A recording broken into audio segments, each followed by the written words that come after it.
Yes, now we are going to discuss the first application of Gauss theorem. The first application of Gauss theorem is electric field due to a infinitely long charged wire. We have taken a wire, say this is a wire and it is uniformly charged. It is symmetrical and uniformly charged. Means electric field at this point, this point, this point, and all the points will be same. So it is a symmetrical surface.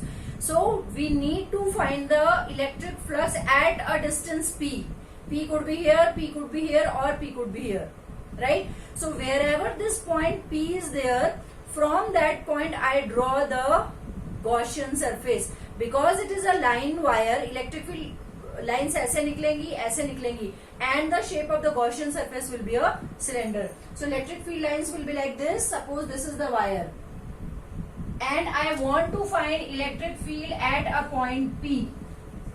So for that electric field I have considered a small surface element.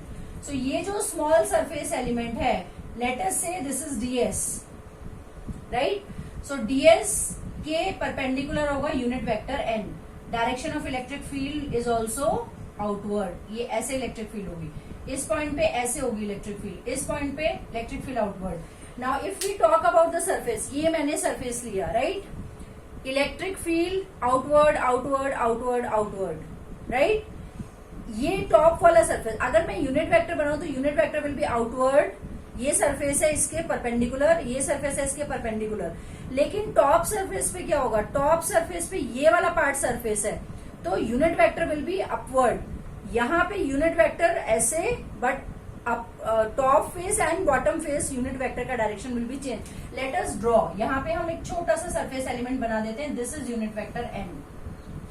यहाँ पे छोटा सा surface element unit vector N, यहाँ पे unit vector N, यहाँ पे unit vector n is upward, n is downward. Electric field outward, outward, outward, outward, outward.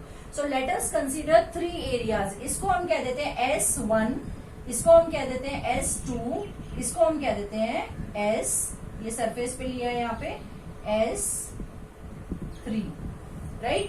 So in order to find the electric flux, we have taken three surfaces. First surface on the curved part पे कहीं भी ले सकते हैं. Top पे S1, bottom पे S3 and curved surface पे I have taken S2. I find out ds1, eds1, eds2, eds2 and I will add all of them, right? So in order to find the electric flux I can write E ds for S1 plus E ds for S2 plus E ds for S3. These three components I can take. Not the closed surface because closed नहीं ले रही मैं. I am taking three small surfaces, so I'll simply use the sign of integration here. Right? Integral of S1 surface, integral of S2 surface, and integral of S3 surface. Integral of E dot ds. E ds cos 90 degree for S1. Electric field is like this. Unit vector is like this. ये surface में unit vector is always perpendicular. Electric field like this, electric field like this, electric field like this.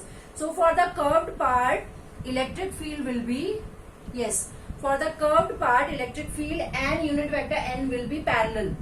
But for this surface and for this surface electric field is this and unit vector n will be perpendicular. So the angle between both of them is 90. ये surface के लिए 90 as well as ये surface के लिए 90 as well as this surface it will be 90 plus S2 के लिए S2 E ds cos 0 degree plus S3 के लिए E ds cos 90 degree. This is 0. This is 0. 0 plus E ds for S2 plus 0. Cos 0 is 1. ds element remains inside. At every point E is same.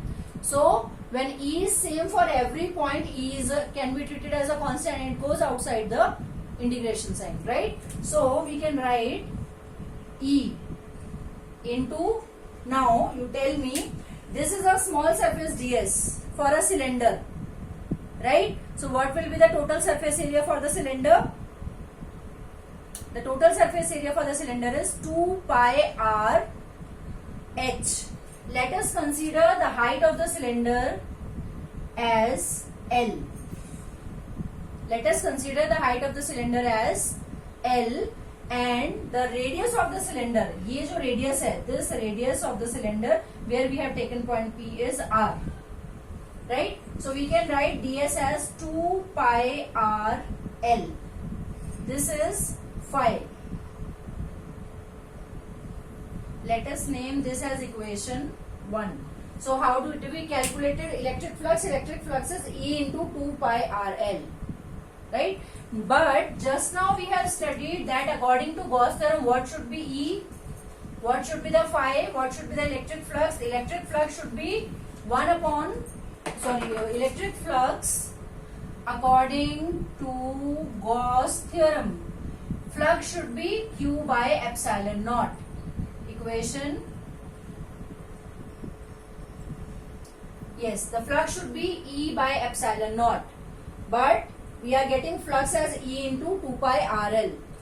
Equation 2. So can we not compare E into 2 pi RL is equals to Q by epsilon naught.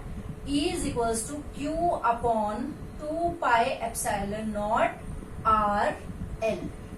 But this is a line charge. So we have discussed in continuous charge distribution.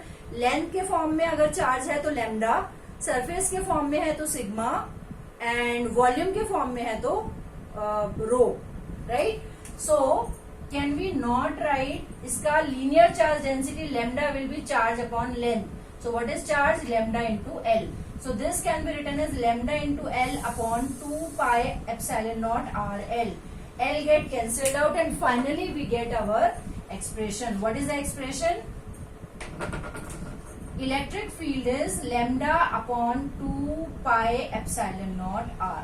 This is the required expression for electric field due to a line charge.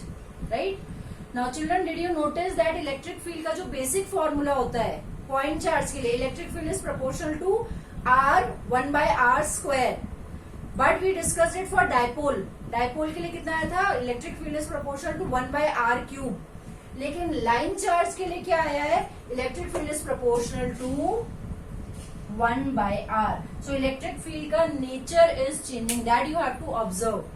For point charge E is proportional to 1 by R square. For dipole E is proportional to 1 by R cube. But for line charge, thin wire है और उसके ऊपर charge है, right, then electric field is proportional to 1 by R. Right?